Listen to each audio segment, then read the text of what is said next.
নেই এতদিন পরে বলছেন, যদি ওর কিতাব আচ্ছা, এটা মহা মুশকিল। পার্থদার সঙ্গে তার ওই ভদ্রমহিলার কোনো সম্পর্ক ছিল কি ছিল না, সম্পর্ক থাকলে সেটা কি সম্পর্ক সে কোত্থেকে জানবো? এটার সঙ্গে দলের সম্পর্ক নেই। আমি এই নিয়ে কোনো দলীয় মন্তব্যই করব না, এটা সম্পূর্ণ ব্যক্তিগতভাবে তাদের বিষয়। এখানে বক্তব্য রাখার বা এই সম্পর্কের মূল্যায়ন করার কোনো কোনো কোনো অবকাশ নেই। কিন্তু তার বান্ধবীর বাড়িতেই তো টাকা পাওয়ার জন্য আপনার পার্থ চট্টোপাধ্যায়কে, মানে একমাত্র পার্থ চট্টোপাধ্যায়কে সাসপেন্ড করেছেন, তার সমস্ত কিছু গেছে। আরে যদি কোনো পরিচিত হয়, আপনি বলছেন সম্পর্ক, এখন সেই সম্পর্কটা কীরকম? সেটা জেঠু এবং ভাইজি হতে পারে, হ্যাঁ, দাদু নাতনি হতে পারে, হ্যাঁ, প্রেমিক প্রেমিকা হতে পারে, বলবো কি করে কোনটা? এবার আপনি তো শুধু বয়স আর ওজন দেখে বলা সম্ভব না এসব, আর এগুলো আমাদের সাবজেক্টও না। তো সুতরাং এখন পরিচিত, যেটা অভিযোগ ছিল পরিচিতর বাড়ি থেকে ওরকম নগদ টাকার পাহাড় পাওয়া গেছে, তখন তদন্ত এবং দল যা যা সিদ্ধান্ত নিয়েছে এই বিষয়ে নতুন করে কোনো মন্তব্যের কোনো অবকাশ নেই। ওকে ষড়যন্ত্র করা হচ্ছে, বলছে এইসব সম্পর্কে এ করে পার্থ চট্টোপাধ্যায় কি বিরুদ্ধে ষড়যন্ত্র চলছে মনে হয়? দেখুন, ষড়যন্ত্র করে ফাঁসানো হয়েছে। আদালতে পার্থ চট্টোপাধ্যায়ের আইনজীবী দাবি করছেন যে তাকে ষড়যন্ত্র করে ফাঁসানো হয়েছে পার্থ চট্টোপাধ্যায়। সেটা আদালতে বলেছেন, যখন আদালতের বিষয়, বিচারাধীন বিষয়, কে কার পরিচিত, তার ওখানে কেন অত টাকা পাওয়া গেল ইত্যাদি ইত্যাদি, সে তো আদালতের বিষয়। তো কেউ ফাঁসিয়ে থাকলে তারা বলতে পারবেন, আদালতে বলবেন। যে কোনো অ্যাকিউজডের পূর্ণ অধিকার আছে আদালতে পূর্ণ লড়াই করার, তো সেটা তারা করবেন সেখানে। যেহেতু এই বিপুল পরিমাণ টাকা কোনো পরিচিতের কাছ থেকে ওইভাবে উদ্ধার হয়েছিল এবং তার সঙ্গে আনুষঙ্গিক কিছু বিষয় এসছিল, সেই জায়গায় দাঁড়িয়ে তদন্তকারী এজেন্সি তারা তাদের মতো করেছে। আর সেই মুহূর্তে দলের যে কর্তব্য পালন করার ছিল, দল সেই কর্তব্যটুকু পালন করেছে। কোনো বন্দির 100% অধিকার আছে তাকে নির্দোষ প্রমাণ করার, আইনি লড়াই আদালতে চালাবার। তো উনি চালাচ্ছেন, সেটা চালান, কিন্তু এর মধ্যে আমাদের এখানে কোনো মন্তব্য নেই। যে হুগলির গোঘাটে আবাস যোজনার একটা সমীক্ষা শুরু হতেই দেখা যাচ্ছে যে তৃণমূল নেতাদের মধ্যে নাম কাটানোর হিড়িক পড়ে গেছে। এটাকে কি বলবো? দেখুন, এই আবাসটা খুব জটিল বিষয়। দেখলে হঠাৎ যারা বলেন যে এটা দুর্নীতি অনিয়ম, ব্যাপারটা সেরম নয়।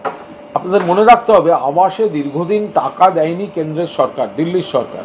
এইবার যে ব্যক্তি 3-4 বছর আগে হয়তো আবেদন করেছিল, তার পুরো কাঁচা বাড়ি ছিল, আবাস প্রাপ্য ছিল, এতদিন টাকা দেয়নি টাকা দেয়নি টাকা দেয়নি, বর্ষা গেছে, কেউ কোনো কাজ পেয়েছেন, হয়তো একটা ঢালাই করেছেন। আজকে দেখলে মনে হচ্ছে উনি কেন ঢালাইয়ে আবেদন করেছেন।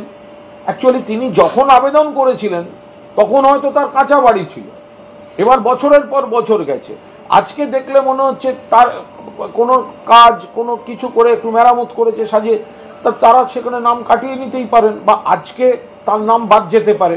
কিন্তু তার মানে এই নয় যে সবটাই যারা আবেদন করেছিলেন সেগুলো কোনো ভুয়ো আবেদন বা দুর্নীতির বিষয় আছে।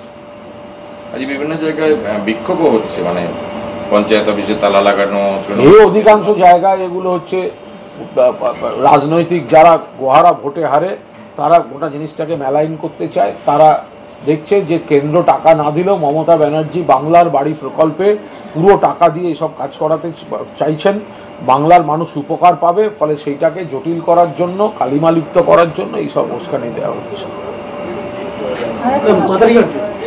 মাদারিহাট চা বাগান এলাকায় তৃণমূল ভালো ফল করার কারণ, মাদারিহাট চা বাগান এলাকায় যে চা বাগানগুলো দীর্ঘদিন কেন্দ্রীয় সরকার মিথ্যা প্রতিশ্রুতি দিয়েছিল, সেগুলো পালন করেনি, মানুষ দেখেছেন। আর চা বাগান, চা শ্রমিক বস্তি, এই গোটা জায়গার যে উন্নয়ন, তাদের পারিশ্রমিক থেকে স্বাস্থ্য, শিক্ষা সমস্ত মিলিয়ে তৃণমূল কংগ্রেস যেভাবে তাদের পাশে ছিল, মমতা বন্দ্যোপাধ্যায় সরকার তাদের যেভাবে পাশে ছিল, দল হিসেবে তৃণমূল ছিল, তৃণমূলের শ্রমিক সংগঠন ছিল, তার একটা পজিটিভিটির ভাইব্রেশন মানুষ অনুভব করেছেন বলেই তৃণমূল কংগ্রেসকে ভোট দিয়েছেন। পূর্ব মেদিনীপুরের তমলুকের নবারুণ নায়ক এবং তার স্ত্রী নায়ক, তারা গ্রেপ্তার হয়েছে আসামের একটা। আরে বিজেপি মানে কম্বল চুরির জন্য ওদের নেতা গ্রেপ্তার হচ্ছে, কোথায় গিয়ে কম্বল চুরি করেছে অন্য রাজ্য থেকে, ওদের রাজ্যের পুলিশ, তারা এসে ধরে নিয়ে যাচ্ছে। তো এই যে ওই তমলুকের যে নেতা ধরা পড়েছেন, এর থেকে তো বিজেপির বোঝা উচিত যে এরা শুধু এখানে সামান্য সুযোগ পেলেই দুর্নীতি করছে তা নয়, অন্য দলের দুর্নীতিগ্রস্তদের নিচ্ছে তা নয়, অন্য রাজ্যে গেলেও সুযোগ পেলে সেখান থেকে দুর্নীতি করে চলে আসছে। এই তো হচ্ছে বিজেপি। আজকে সিআইএসএফ আরজি করের যারা সিআইএসএফ তারা একটা ব্লাড ডোনেশন ক্যাম্প করেছে। তারা বলছেন এই 2 মাসে আমাদের আরজি করের সঙ্গে একটা আর্থিক সম্পর্ক তৈরি হয়েছে। আপনি জানেন যে 14ই আগস্টের ঘটনার পর আরজি কর সিআইএসএফ এর দায়িত্ব এসেছিল, তারা কি এখন কলকাতা পুলিশের মতো রিলেশনশিপ বিল্ড আপের দিকে এগোচ্ছে?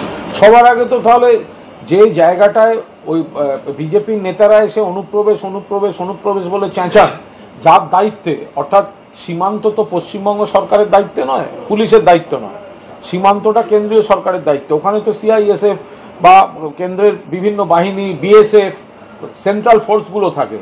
তো আগে সেই জায়গাগুলো ওই রক্তদান শিবির করে করে অনুপ্রবেশ ঠেকান, অমিত শাহর মুখ থেকে অনুপ্রবেশ শব্দটা বন্ধ করান। নিশ্চয়ই রক্তদান শিবির কেউ যদি করে থাকেন সে তো ভালো কথা, কিন্তু সেটা যদি অন্যরকম কোনো একটা বার্তা দেওয়ার জন্য হয়, তাহলে যেগুলো অরিজিনালি কেন্দ্রীয় বাহিনীর পাহারা দেয়ার, সীমান্ত থেকে শুরু করে, তো সেগুলো এতদিন রক্তদান শিবির করেননি কেন? মুখ্যমন্ত্রী বড়মার মন্দির উন্নয়নে 10 লক্ষ টাকা দিচ্ছেন, বাগবাজারে মায়ের মন্দির সংস্কার করছে কলকাতা পুরসভার, হিন্দু ভোট অটোগ্রাফ থেকে তৃণমূল এখন। এগুলো অত্যন্ত বোকা বোকা কথাবার্তা। তার কারণ এখানে মুখ্যমন্ত্রী হিন্দুদের যে তীর্থস্থান বা ধর্মীয় স্থান সেগুলোর উন্নয়নে যেমন বিভিন্ন জায়গায়, বাংলার বিভিন্ন জায়গায় সংস্কারে টাকা দিয়েছেন, ব্যবস্থা করেছেন, তেমনি বহু মুসলিম ধর্মীয় স্থানের উন্নয়নের ঢালাও ব্যবস্থা করেছেন, খ্রিস্টানদের বহু ধর্মস্থানে পিপুল ব্যবস্থা করেছেন, শিখদের ক্ষেত্রে ব্যবস্থা করেছেন। অর্থাৎ মমতা বন্দ্যোপাধ্যায় মনে করেন ধর্ম যার যার, উন্নয়ন এবং উৎসব সবার। ফলে একটা মন্দিরে কি কাজ হচ্ছে দেখে ওটা হিন্দু ভোটের জন্য, বোকা বোকা কথা। তাহলে এবার একটা মুসলিম এলাকায় গিয়ে আবার কেউ সেখানে বলে এটা করছেন, মানে তাহলে এটা কি বলে মুসলিম ভোটের জন্য। আপনি জঙ্গলমহল এলাকার কোনো কাজ দেখলে বলবেন এটা তাহলে আদিবাসীদের জন্য। ব্যাপারটা সেরম না। সব ধর্মের মানুষের, সমাজের সব শাখার মানুষের জন্যই মমতা বন্দ্যোপাধ্যায় কাজ করেন। নাবালিকা যৌন নিগ্রহের একটা অভিযোগ গল্ফগ্রিন থানায় দায়ের হয়েছে, পুলিশের বিরুদ্ধে নিষ্ক্রিয়তার অভিযোগ উঠছে। বলতে পারবো না, জেনে বলতে হবে। মধ্যমগ্রাম পুরসভায় ভুয়ো চিকিৎসক ধরা পড়েছে, দীর্ঘদিন তিনি সেখানে কাজ করে যাচ্ছিলেন।